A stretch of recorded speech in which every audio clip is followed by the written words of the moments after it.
ప్రస్తుత సమాజంలో జరుగుతున్న వివిధ ఘటనలు, మనం వింటున్న వార్తలు నిజంగా చాలా చాలా ఆశ్చర్యాన్ని కలిగిస్తున్నాయి. ఇప్పుడు నేను చెప్పబోయే వార్త వింటే నిజంగా అందరూ ఆశ్చర్యపోతారు. ఒకప్పుడు మనం చూసాము, ఈ నల్గొండలో ఈ అమృత ప్రణయ్ పరువు హత్య కేసు. అయితే దాదాపు తెలంగాణ కావచ్చు, ఆంధ్రప్రదేశ్లో కావచ్చు, భారతదేశంలో కావచ్చు అనేక పరువు హత్యలు జరిగినాయి. అయితే ఈ పరువు హత్యలన్నీ ఒక కారణంతో జరిగాయి. అంటే ఇంటర్ క్యాస్ట్ మ్యారేజ్. దానిలో అబ్బాయి కావచ్చు, అమ్మాయి కావచ్చు, ఎవరో ఒకరు అంటే క్యాస్ట్ బేస్డ్, అంటే అగ్రవర్ణాలు లేదా చిన్న చిన్న కులానికి సంబంధించిన వ్యక్తులై ఉండొచ్చు ఇక్కడ. అయితే ఇలాంటి హత్యలు చాలా వరకు జరిగాయి. కానీ ఇప్పుడు నేను చెప్పబోయే వార్త నిజంగా చాలా ఆశ్చర్యం వేస్తూ ఉంది. అయితే మనం చాలా సినిమాల్లో చూసినాం, చాలా కవితల్లో అనేక అనేక మంది చెప్తూ ఉంటారు. మనం అంటే ప్రేమకు అంటే రంగు కానీ, పొడవు కానీ, అంటే మనుషులు హైట్ ఎక్కువ ఉండడం, తక్కువ ఉండడం, బాగా కలర్గా ఉండడం, తెల్లగా ఉండడం, నల్లగా ఉండడం, ఇవన్నీ ఉండవు. ప్రేమ గుడ్డిదని చెప్తాం కదా. అయితే బాపట్లలో ఒక సంఘటన జరిగింది. ఉమ్మడి గుంటూరు జిల్లా. నిజంగా దారుణం జరిగిందని చెప్పాలి. మనం ఇక్కడ ఇద్దరు అంటే వరుసకు బావమరదళ్ళు, దగ్గర బంధువులే. అయితే ఈ ఇద్దరు అంటే ఆ తల్లిదండ్రులు, అంటే అబ్బాయి తల్లిదండ్రులు, అమ్మాయి తల్లిదండ్రులు వీళ్ళను ఒక్కటి చేయాలని చెప్పేసి, అంటే వీళ్ళు మామూలుగా ఏంటంటే ఆ దగ్గర బంధువే కదా అని చెప్పేసి అమ్మాయి తల్లిదండ్రులు పెళ్లి చూపులకు వెళ్ళడం జరిగింది. అబ్బాయి అమ్మాయి చూసుకున్నారు. కానీ ఎందుకో ఇక్కడ అమ్మాయి తల్లిదండ్రులకు అబ్బాయి నచ్చలేదు.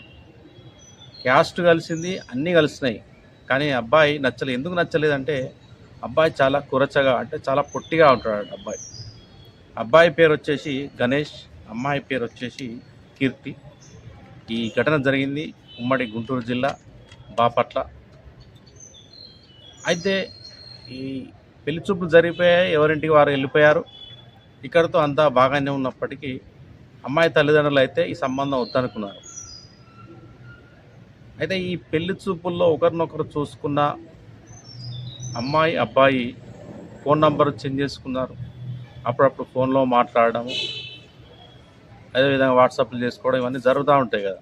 మొత్తానికైతే వీళ్ళు ఇద్దరు ప్రేమలో పడ్డారు. మానసికంగా ఒకటయ్యారు వీళ్ళు. అంటే వీళ్ళ ప్రేమకు ఈ ఈ అమ్మాయి కొంచెం పొడుగు ఉంటుంది, అంటే చూడడానికి అమ్మాయి పొడుగు ఉంటుంది, అబ్బాయి చాలా కురచగా పొట్టిగా ఉంటాడు. ఇక్కడ అమ్మాయి అతన్ని గాఢంగా ప్రేమించింది, అతడు కూడా అమ్మాయిని ప్రేమించాడు. మొత్తం మీద వీళ్ళిద్దరూ ఈ విషయాన్ని వాళ్ళ ఇంట్లో చెప్పారు. ఆ అమ్మాయి కూడా వాళ్ళ తల్లిదండ్రులకు చెప్పింది, అబ్బాయి పొట్టి ఉన్నా కూడా నాకు ఇష్టమే, ప్రేమించాను, అతన్నే పెళ్లి చేసుకుంటాను, ఇక్కడ క్యాస్ట్ కూడా ఒకటే కాబట్టి మనకేం ఇబ్బంది ఉంటుందని చెప్పి అమ్మాయి ఒప్పించే ప్రయత్నం చేసింది. కానీ అమ్మాయి తల్లిదండ్రులు అస్సలు ఒప్పుకోలేదు. మరి దీంతో వాళ్ళిద్దరూ దాదాపు 10 రోజుల క్రితం అంటే ఇంట్లో నుంచి వెళ్ళిపోయి ఇక్కడ బాపట్లో మొత్తం మీద ఒక గుళ్ళో వివాహం చేసుకున్నారు ఇద్దరు. ఈ విషయము పెళ్లి కూతురు తల్లిదండ్రులకు తెలిసింది, గొడవలు జరిగాయి.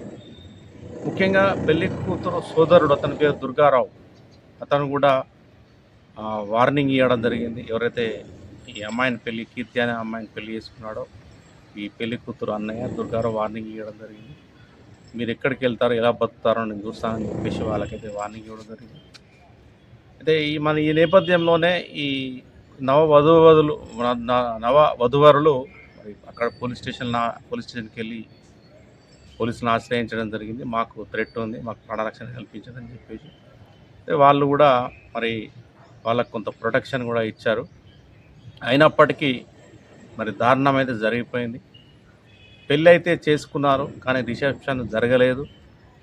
అయితే పెళ్ళి కొడుకు ఎవరైతే కుర్రా గణేష్ ఉన్నాడో అతడు అంటే ఎవరికైనా పెళ్ళి చేసుకున్న తర్వాత బంధుమిత్రులు, స్నేహితులు, శ్రేయోభిలాషం అందరిని పిలిచి అంటే కొంత రిసెప్షన్ లాగా అరేంజ్ చేయాలని ఎవరికైనా ఆశ ఉంటుంది, కోరిక ఉంటుంది.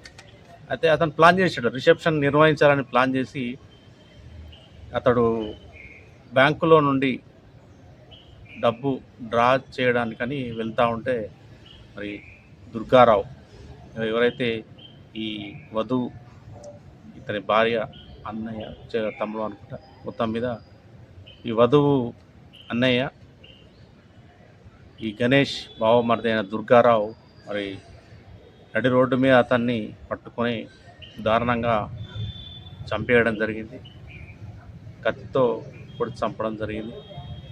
ఇది చాలా దారుణమైన సంఘటన. మరి ఇలాంటి సంఘటనలను మనం ఖండించాల్సిన అవసరం ఎంతో ఉంది. పరువు హత్యలే దారుణము అని చాలా దారుణము, చాలా అమానుషం అన్న భావిస్తున్న తరుణంలో మరి పొట్టి ఉన్నాడని, నల్లగా ఉన్నాడని, ఇది ఇలా అంటే బాడీ షేమింగ్ చేస్తూ ఒక పొట్టి అప్పుడు కూడా ప్రెస్టేజ్గా భావిస్తున్నారు. ఇట్లా చంపడం అనేది చాలా బాధాకరం. ఆ అమ్మాయి కూడా చాలా హృదయ విదారక సంఘటనలు కూడా అక్కడ చోటు చేసుకున్నాయి. నవవధువు కూడా చాలా దుఃఖంతో రోధిస్తున్న సంఘటన మనందరినీ అయితే అక్కడ కలిసివేస్తూ ఉంది. ఇట్లాంటివి జరగకుండా చాలా మార్పు అనేది అయితే రావాలి. ఇక మొత్తం పోలీసులు అయితే ఈ హత్యకు సంబంధించిన విచారణ సందర్భంలో ఎవరైతే హత్య చేశాడో ఈ వరుణి బావమరిది అతడు చెప్పాడట విచారణలో, మా బావ చూడ్డానికి పొట్టిగా ఉన్నాడు, మాకు నచ్చలేదు,